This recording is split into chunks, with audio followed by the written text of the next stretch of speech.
லவ்தேத்து இயேசுஸ் கிறிஸ்துஸ். இயேசு கிறிஸ்துவுக்கு புகழ். தமிழ் கூறும் நல்லுலகில் வாழும் அனைத்து அன்புள்ளங்களுக்கும் வத்திக்கான் வானொலியின் வணக்கம். இறைவன் உங்கள் உள்ளத்தையும் இல்லத்தையும் தன் அன்பாலும் அருளாலும் அமைதியாலும் இன்றும் என்றும் நிரப்புவாராக.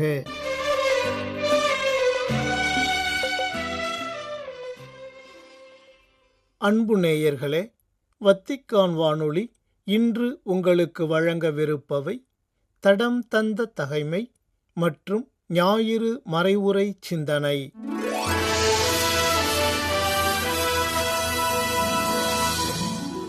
மார்ச் 15, புனித லூயிஸ் தே மரிலாக்.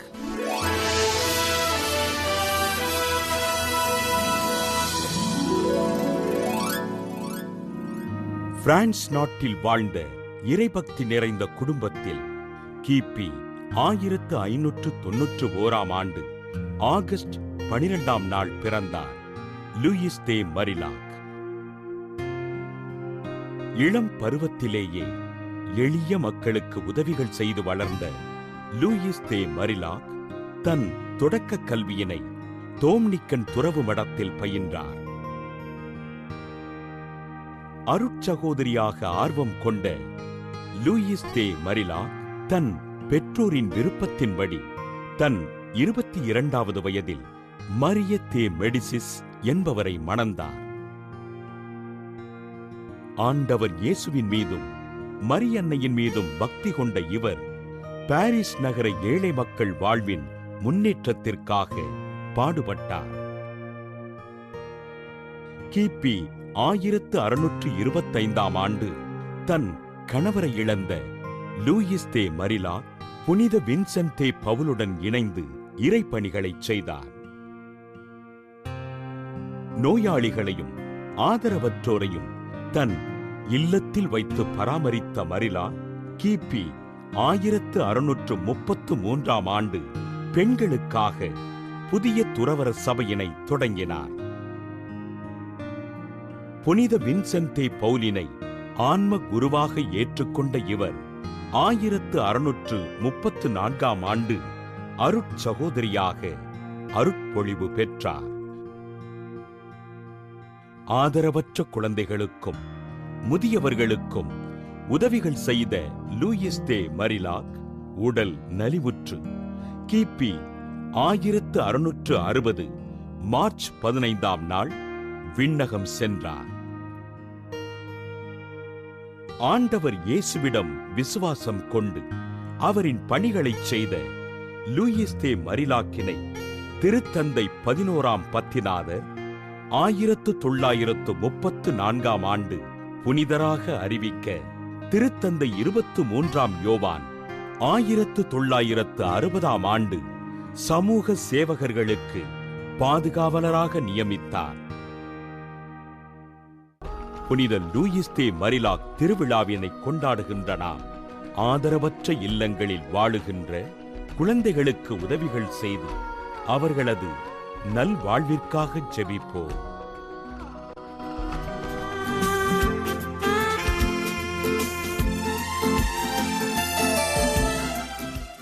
ஞாயிறு மறைவுரை சிந்தனை.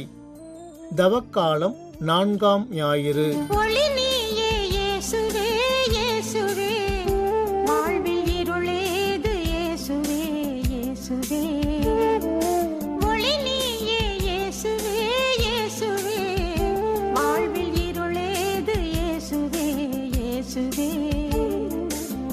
செல்லும் பாதையெல்லாம் இயேசுவே, உன் உடனிருப்பே துணையாகும் இயேசுவே, இயேசுவே, ஒளி நீயே இயேசுவே, இயேசுவே. கிறிஸ்துவுக்குள் பிரியமான என் சகோதர சகோதரிகளை, இன்றைக்கு தவக்காலத்தினுடைய 4வது ஞாயிறில் இருக்கிறோம். இதை லத்தாரே சண்டே என்று சொல்வார்கள். அதாவது தவக்காலத்தில் வருகிற ஒரு மகிழ்ச்சியின் ஞாயிறு. ஏன் மகிழ்ச்சி அப்படின்னு சொன்னா, ஆண்டவருடைய உயிர்ப்பு மிக நெருக்கத்தில் இருக்கிறது, உயிர்ப்பு பெருவிழா மிக நெருக்கமாக இருக்கிறது, சமீபமாக இருக்கிறது அப்படின்றதுக்கு ஒரு அர்த்தமும். இன்னைக்கு நற்செய்தியில் நம்ம பார்க்கிறோம், ஆண்டவர் இயேசு கிறிஸ்து ஒருவருக்கு இருளிலிருந்து ஒளிக்கு அவர் இட்டு செல்கிறதை பார்க்கிறோம். ஆக இது ஒளிமயமான ஒரு நாளாக இது கருதப்படுகிறது. அதனால தான் நீங்க பார்த்தீங்கன்னா, இன்னைக்கு இந்த ஊதா நிற ஆயத்தங்கள் எல்லாம் இன்னைக்கு ரோஸ் நிற ஆயத்தங்களாக மாறுவதை பார்க்கிறோம். இன்னைக்கு என்ன நற்செய்தியில நம்ம பார்க்கிறது என்ன? ஆண்டவர் இயேசு கிறிஸ்து குருடர் ஒருவரை, கண் பார்வை இல்லாத ஒருவருக்கு அவர் மாண்பையும், மகத்துவத்தையும் திரும்ப தருகிறார். நீங்க என்ன கொஞ்சம் கூர்மையா கவனிச்சீங்க அப்படின்னு சொன்னாக்க, முதலாவது நம்ம பார்க்கிறோம், ஆண்டவர் இயேசு கிறிஸ்து ஒரு இடத்துக்கு போயிட்டு இருக்கும் பொழுது, கண் பார்வை இல்லாத ஒருவரை பார்க்கிறாங்க. பார்த்த உடனே கூட இருக்கிற சீடர்களே என்ன கேட்கிறாங்கன்னா, இவருக்கு ஏன் கண் பார்வை இல்லாம போச்சு? ஒருவேளை இவங்க அப்பா, அம்மா செஞ்ச தப்பா? யாரோ முன்னோர்கள் செய்த பாவமா? அந்த பாவத்தினுடைய விளைவா இப்படி இருக்காரா? இல்ல இவரே செய்த பாவத்தினால இப்படி இருக்காரு அப்படின்னு கேட்கும்போது, ஆண்டவர் மிக தெளிவாக சொல்லுகிறார். ஒருத்தருக்கு ஒரு பிரச்சனை இருக்குதுன்னா, உடனடியாக நாம் அவர்களை தீர்ப்பிடக்கூடாது. நீங்க பார்த்தீங்கன்னா, பழைய ஏற்பாட்டிலும் சரி, புதிய ஏற்பாட்டிலும் சரி, இந்த விஷயத்த ரொம்ப தெளிவா ஆண்டவர் வெளிப்படுத்துறார். மனிதர்கள் வெளிப்படையான ஒரு சில விஷயங்கள பார்த்துட்டு ஜட்ஜ் பண்ணிடுவாங்க. உடனடியா தீர்ப்பிட்டுருவாங்க. இதைத்தான் இன்றைக்கு சீடர்களும் அந்த மக்களும் செய்றாங்க. இவன் ஒரு பாவியா இருப்பானோ? ஒருவேளை உங்களுடைய முன்னோர்கள் பாவிகளாக இருப்பார்களோ? அப்படின்னு சொல்லிட்டு, அவனுடைய நிலைமையை வச்சு அவனையோ, அவனுடைய முன்னோர்களையோ தீர்ப்பிடுறாங்க. பிரியமான என் சகோதர, சகோதரி தயவுசெய்து புரிந்து கொள்ளுங்க. ஆண்டவர் வெளித்தோற்றத்தையோ, இந்த வெளியரங்கமான காரியங்களை பார்த்து தீர்ப்பிடுகிறவர் அல்ல. இத மிக தெளிவாக தாவீதுக்கு அபிஷேகம் கொடுக்கிற அந்த நிகழ்வுல பார்க்கிறோம். தெளிவாக ஆண்டவர் சொல்கிறார், மனிதனோ வெளிப்பிரகாரமான காரியங்களை பார்க்கிறான், ஆனால் நானோ உள்ளத்தை பார்க்கிறவராக இருக்கிறேன் என்பதை ஆண்டவர் வெளிப்படுத்துகிறார். இது முதலாவது. 2வது நம்ம பார்க்கிறோம், அவர் வெளியரங்கமான காரியங்கள் இல்லாமல் உள்ளத்தில் ஒளிந்திருக்கும் இதயத்தை பார்க்கிறார். அந்த இதயத்தில் இருக்கிற எண்ணங்களையும் ஆர்வங்களையும் பார்க்கிறார். அப்ப இந்த குருடருக்கு, இந்த கண் பார்வை இல்லாதவருக்கு ஆண்டவர் மேல இருந்த ஆவலை ஆண்டவர் உற்று நோக்குகிறார். மத்தவங்களும் அவனுடைய பிரச்சனையை தான் பார்த்தாங்களே தவிர, ஆண்டவர் இயேசு கிறிஸ்து அவனுடைய இதயத்தில் இருக்கிற ஆவலையும் அவனுடைய ஏக்கத்தையும் பார்க்கிறாரு. அந்த ஏக்கத்துக்கு பதில் கொடுக்கிறவராக நம்ம ஆண்டவர் இயேசு கிறிஸ்து இருக்கிறார். எனக்கு பிரியமான சகோதர சகோதரிகளே, உங்களுக்கு துன்பங்கள், துயரங்கள், கஷ்டங்கள், வேதனைகள், இருளான பள்ளத்தாக்கு நிகழ்வுகள்லாம் வரும் பொழுது நல்லா புரிஞ்சுக்கோங்க. உங்களை சுற்றி இருக்கிற மனிதர்கள் உங்களை தீர்ப்பிடலாம். உங்களை சுற்றி இருக்கிறவர்கள், ஏன் உங்கள் குடும்பத்தினரே, உங்கள் ரொம்ப நெருங்கினவங்களே உங்களை புரிஞ்சுக்காம இருக்கலாம்.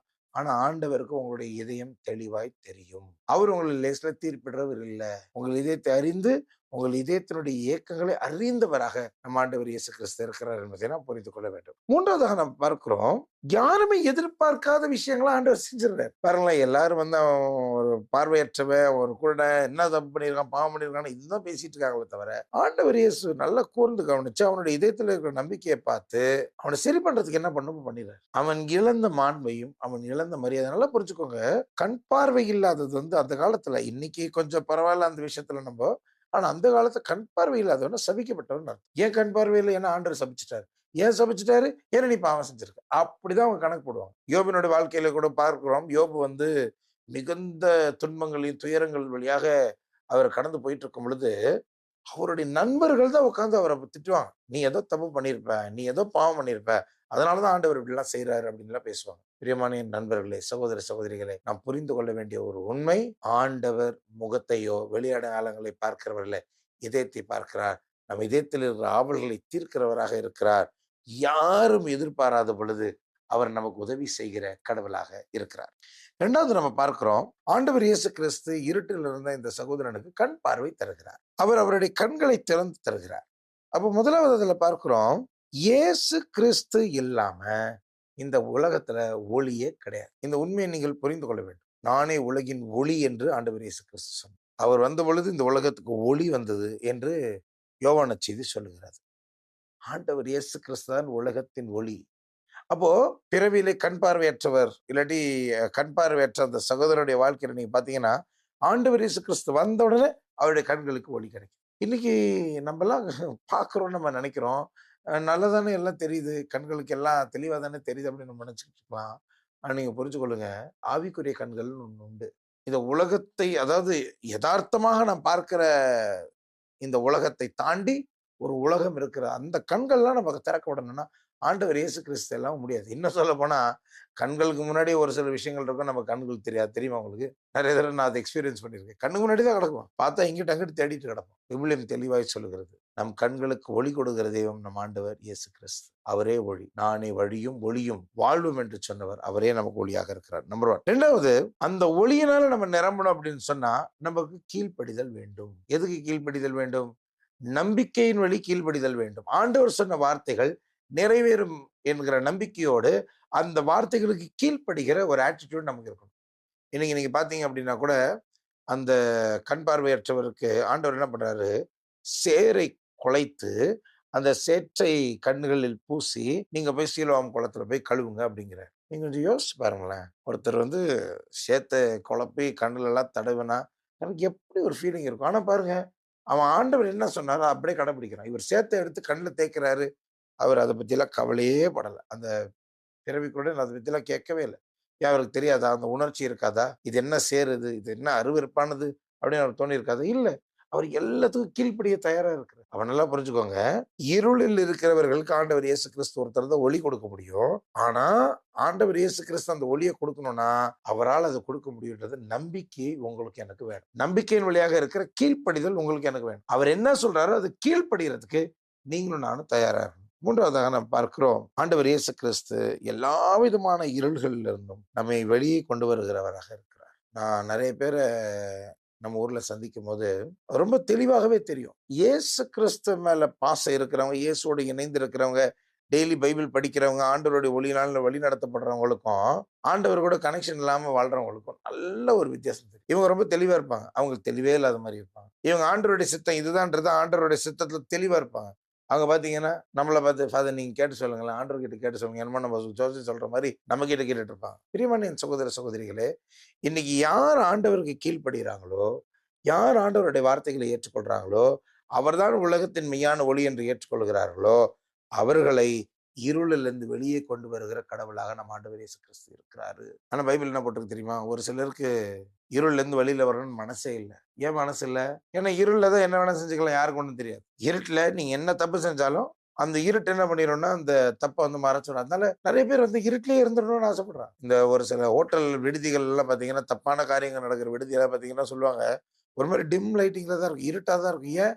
அந்த இருட்டுல தான் யார் தப்பு பண்ணாலும் தெரியும். ஆனா ஆண்டவர் சொல்லி இருக்கிறார், இருட்டுல இருக்கிற எல்லா காரியங்களும் ஒரு நாள் வெளிச்சத்துக்கு வந்தே தீரும். இருள்ல இருக்கிறது அப்படி இருள்ல இருந்துராது, மறைந்து இருந்துராது. இருள்ல நடக்கிற காரியங்கள் என்றைக்காவது ஒரு நாள் வெளியே வரும். ஆண்டவர் அதை கொண்டு வருவார். நீங்க இருள்ல இருக்க விரும்புறீங்களா, ஒளிக்கு வர விரும்புறீங்களா? யோசித்து பாருங்க. ஆண்டவர் இயேசு கிறிஸ்து ஒளியை கொண்டு வருவார். மறைந்திருக்கிற எதையும் அவர் ஒரு நாள் வெளியே கொண்டு வரும். நீங்க ஒளிக்கு வர தயாரா இருக்கிறீங்களா? இருளை விரும்புறவங்களா இருக்கிறீங்களா, இல்ல ஒளியை விரும்புறவங்களா இருக்கீங்களா? யோசித்து பாருங்க. ஆக முதலாவது நாம் பார்த்தோம், ஆண்டவர் இயேசு கிறிஸ்து மனிதரை போல புறத்தை அல்ல அகத்தை பார்க்கிறார். 2வது நாங்கள் பார்த்தோம், அவரே நமக்கு ஒளி கொடுக்கிற உண்மை ஒளியாக இருக்கிறார். அன்பார்ந்தவர்களே, அடுத்ததாக ஆண்டவர் இயேசு கிறிஸ்து கண் பார்வை மட்டும் கொடுக்கல, அவர் இறை நம்பிக்கையும் விசுவாசத்தையும் தருகிறார். முதலாவது பார்க்கிறோம், யாரால நம்ப முடியும்? யாரால நம்ப முடியும்னா, எவருக்கு தாழ்ச்சி இருக்கிறதோ அவரால் தான் உண்மையில நம்ப முடியும். பாருங்களேன், அந்த சேத்தை குழப்பி ஆண்டவர் கண்களில் தேக்கும் போது கூட அவர் ஏன் கேள்வி கேட்கலன்னா, அவர் நம்புறார். இயேசு கிறிஸ்து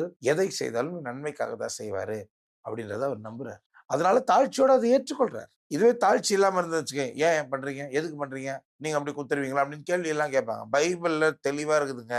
ஆண்டவர் இயேசு கிறிஸ்து கிட்ட யாரெல்லாம் தன்னை தாழ்த்தினாங்களோ அவர் உயர்த்தினாரு, யாரெல்லாம் கொஞ்சம் திமிர் காட்டினாங்களோ அவரை உள்ளபடியே அமுச்சு விட்டார். உங்களுக்கு ஞாபகம் இருக்கா? அந்த பரிசேயனும் அந்த வரித்தண்டு போவனும் ஆலயத்துக்கு வரும் பொழுது, பரிசேயன் நான் இப்படியாகும் அப்படியாகும் தான் பெருமையா பேசிக்கிட்டு இருந்தான். வரித்தண்டு போவன், ஆண்டவரே நான் பாவி, என் மேல் மனம் இறங்கும்னு சொன்னா, திரும்பி போகும்போது அந்த வரித்தண்டு போவன் கடவுளுக்கு ஏற்புடையவனாக பரிசுத்தவானாக திரும்பினான். ஆனா அந்த பரிசேயன் வந்தபடியே திரும்பி போனான். எங்க தாழ்ச்சி இருக்குதோ அங்கதான் ஆண்டவருடைய புதுமை இருக்க முடியும். எங்க தாழ்ச்சி இருக்குதோ அங்கதான் விசுவாசம் வளர முடியும். தாழ்ச்சி இல்லாத இடத்துல, திமிர் இருக்கிற இடத்துல, அகங்காரம் இருக்கிற இடத்துல விசுவாசத்தினால, இறைநம்பிக்கையினால வளர்ச்சி பெற முடியாது. இது முதலாவது. அடுத்ததாக பார்க்கிறோம், இந்த அகங்காரம் இருக்குல்ல, நமக்கு இருக்கிற திமிரு, அகங்காரம், அதெல்லாம் எனக்கு எல்லாம் தெரியும், நான் எல்லாத்தையும் பார்த்துக்கோ அப்படின்ற அகங்காரம் இருக்குல்ல, இதுவே ஒரு விதமான ஸ்பிரிச்சுவல் பிளைண்ட்னஸ், அதாவது ஆவிக்குரிய ஒரு குருட்டுத்தன்மையை கொண்டு வரும். Spiritual blindness. நல்லது எதுன்னு தெரிஞ்சாலும் அந்த நல்லதுக்கு சாதகமான எதுவும் நம்ம கண்ணுக்கு படாது. அதான் பவுல் அடிகளார் எழுதுவாரு, ஆவிக்குரிய காரியங்களை ஆவிக்குரிய வாழ்க்கையை வாழ்றவங்களால மட்டும்தான் புரிஞ்சு கொள்ள முடியும் அப்படின்னு எழுதுறாரு. Spiritual things are designed spiritually அப்படின்னு எழுதுறாரு. அப்போ உலக பிரகாரமான கண்கள் திறந்திருந்தாலும் ஆவிக்குரிய கண்கள் மூடி கிடக்குதுன்னா என்ன அர்த்தம்? அதைத்தான் இன்றைய இந்த வாசகம் நமக்கு தெளிவாய் குறிப்பிடுகிறது. யாரெல்லாம் அகங்காரம் பிடித்திருக்கிறாங்களோ, யாரெல்லாம் திமிரு பிடிச்சிருக்கிறாங்களோ, அவங்களால இந்த ஆவிக்குரிய கண்கள் திறப்பதை உணரவே முடியாது. ஏன்னா அதுக்கு தாழ்ச்சி வேணும். தாழ்ச்சி இல்லாத இடத்துல ஆண்டவருடைய கிருபை செயல்படாது. அதனால கொஞ்சம் யோசிங்க சகோதர சகோதரிகளே. நீங்க ஆண்டவர் கிட்ட போகும்போது நம்ம தாழ்ச்சியோட போறோமா, இல்ல பெருமையா திமிரா போறோமான்னு கொஞ்சம் யோசித்து பாருங்க. கடைசியாக பிரியமான சகோதர சகோதரிகளே, பார்வையற்றவர் பார்வை பெற்ற பிறகு ஆண்டவர்கிட்ட வந்து விசுவாச அறிக்கை செய்யும்போது பார்க்குறோம், அவர் ஆண்டவரை வணங்கினார், அவர் ஆராதித்தார், he worshipped Jesus அப்படின்னு போட்டிருக்கு. பாருங்க, அவர் இருளிலிருந்து ஒளிக்கு வந்தது மட்டுமல்ல, அவநம்பிக்கையிலிருந்து நம்பிக்கைக்கு வருகிறார். ஒருவேளை நம்பிக்கை இருந்திருந்தா கூட நம்பிக்கையினுடைய உச்சத்துக்கு வந்து ஆண்டவர் இயேசு கிறிஸ்து தான் உண்மையான கடவுள் என்பதை அவர் ஏற்றுக்கொள்கிறார். நல்லா புரிஞ்சுக்கோங்க, மற்றவங்களுக்கு எல்லாம் இயேசு கண்ணுக்கு தெரிகிறாரு, இவனுக்கு தெரியாம இருந்தாரு. ஆனா இப்ப இவனுக்கு இயேசுக்குள்ள கடவுள் தெரிகிறார், அது மற்றவனுக்கு இன்னும் கடவுள்னு தெரியல. பாருங்க, அப்ப உலக கண்களையும் ஆண்டவர் திறந்து கொடுத்தார், ஆவிக்குரிய கண்களையும் ஆண்டவர் திறந்து. பிரியமான என் நண்பர்களே, இன்னைக்கு நீங்க எந்த இருட்டுல கஷ்டப்பட்டு இருக்கீங்கன்னு எனக்கு தெரியாது, எந்த விதமான ஒரு வேதனையும் சோதனையும் நீங்கள் தாங்கி கொண்டிருக்கீங்க எனக்கு தெரியாது. ஆனா எனக்கு ஒண்ணு தெரியும், ஆண்டவர் இயேசு கிறிஸ்து வந்தாருன்னா எல்லாத்தையும் மாத்திடுவார். அவரால் மாற்ற முடியும், உங்களை மாற்ற முடியும், என்னை மாற்ற முடியும், நம்மளுடைய தேவைகளை சந்திக்க முடியும். நம்மளுடைய இருள்மயமா இருக்கிற உலகத்துல அவரே ஒளியாக அவரால் வர முடியும். இதைத்தான் இந்த செய்தி நமக்கு தெளிவாக எடுத்து இருக்கிறது. கொஞ்சம் யோசிச்சு பாருங்களேன், எந்தெந்த இடத்துல எல்லாம் இருட்டா இருக்கு, எந்தெந்த இடத்துல நம்ம இருட்டுல வைக்கணும்னு ஆசைப்படுறோம், எந்தெந்த இடங்கள்ல எல்லாம் நம்ம ஆண்டவருக்கு இன்னும் அனுமதி கொடுக்காம இருக்கிறோம். இன்னைக்கு ஆண்டவர் அனுமதிங்க, தாழ்ச்சியோட ஆண்டவர் ஏற்றுக்கொள்ளுங்க. அவர் எது செய்தாலும் நமக்கு நன்மைக்கு தான் செய்கிறார் என்பதை நம்புங்க. அவர் உங்கள் வாழ்க்கையை மாற்றுவார். இருளான வாழ்க்கையை ஒளிமயமாக அவர் மாற்றுவார். பழைய பாட்டு விடுறதுல ஒளிமயமான எதிர்காலம் என் கண்களில் தெரிகிறது. ஆமா, கிறிஸ்துவோடு இருக்கிற அந்த எதிர்காலம், கிறிஸ்துவோடு இணைந்து இருக்கிற அந்த வாழ்வு ஒளிமயமான வாழ்வு. அந்த ஒளியினால் நீங்க நிரம்ப தொடர்ந்து உங்களுக்காக ஜெபிக்கிறோம். இந்த தவக்காலத்தினுடைய 4ஆம் ஞாயிறு உங்களை சூழ்ந்து இருக்கிற எல்லா இருள்களிலிருந்து நீங்க வெளியே வரும். ஒளியின் ஆண்டவராக இயேசு கிறிஸ்துவில் நீங்கள் ஐக்கியமாகி அவரோடு ஒன்று இணைந்திருக்கவும் உங்களை வாழ்த்துக்கிறேன். God bless you. Amen. அலை மேல் நடந்து வந்து பயமகற்றி திடன் அளித்தாய், அலையாய் எழுந்த புயல் அடங்கிடவே துணை அளித்தாய். அலை மேல் நடந்து வந்து பயமகற்றி திடன் அளித்தாய், அலையாய் எழுந்த புயல் அடங்கிடவே துணை அளித்தாய். வாழ்வில் அலையலையாய் துன்பம் என்னை நெருக்குதையா, வீழ்ந்தோர் கரம் பிடிக்கும் கடவுள் துணை தேடுதையா.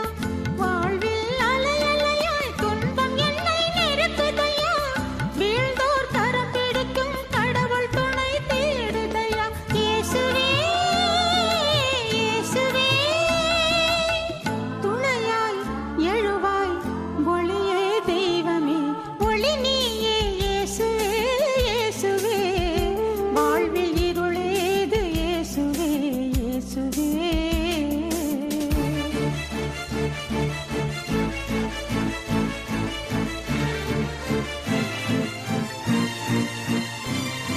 நோயால் வாழ்விழந்தோர் இன்னல் நீக்கி கருணை கொண்டாய், நாட்கள் காத்திருந்தோர் பசி நீக்கி நிறைவளித்தாய்.